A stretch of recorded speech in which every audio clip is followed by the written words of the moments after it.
this thing on? Good.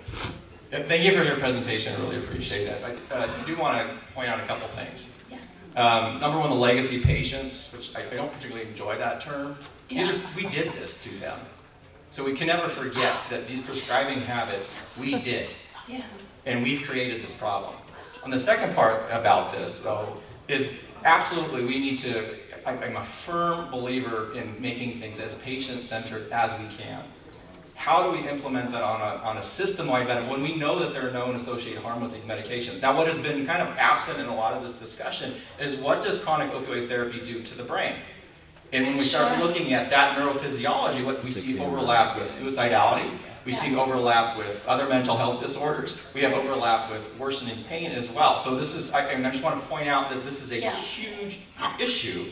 Yeah. That these opioids are all kind of tied into there. Yeah, absolutely. And you know, indisputably, lower doses are safer.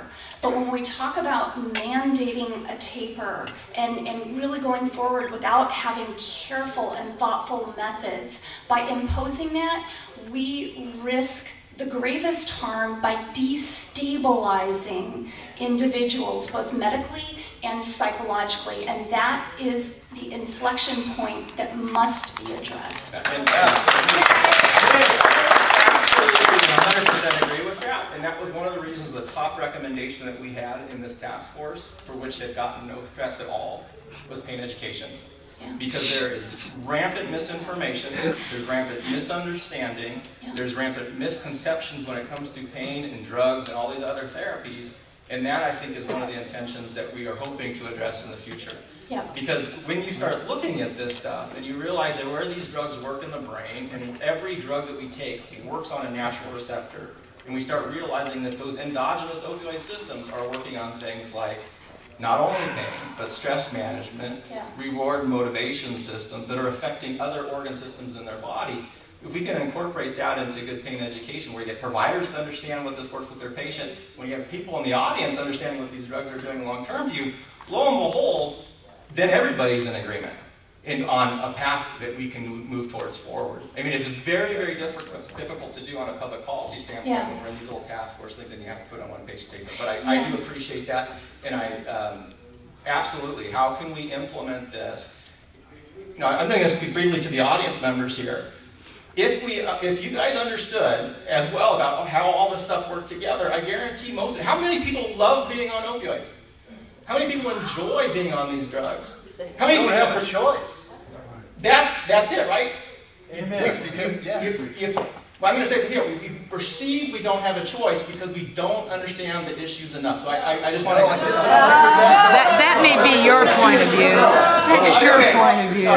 You are making a derogatory backward statement. Thank you. These people who are living with chronic pain and who are doing everything in their power to try and maintain their quality of life, stay alive, and deal with external stressors, including the possibility... There are doctors and nurses in this audience. You know, and I apologize. I apologize. It's that is not insulting. what my perception is. Insulting. What I am trying to say here is there is a whole bunch of misconceptions when it comes to pain and pain science. I'm speaking. There are. And I'm telling you from somebody who's a fellowship-trained pain specialist. I can appreciate that. Okay. There are a lot of misconceptions, including on the part of the ladies and gentlemen of this committee and prescribers in general. However, when we decide to come together and stop accusing each other and stop associating addicts, people who are dealing with substance abuse issues, with patients who are legitimately trying to release and management of their pain, then we can move together. Yes, nobody wants to get opiates. Yes, we are aware of the contraindications. And yes, we are trying to find a way to live our lives pain-free. And I appreciate that, and I do not mean to insult you. And I certainly don't want to derail. I don't want to derail the conversation here because. Thank you. Apology accepted. I'm going to please ask, we have public testimony in about 10 minutes. There's a few other items that I need to make sure that the task force has some input on. Thank you so much, Dr. Dunn. I really appreciate that you coming out here and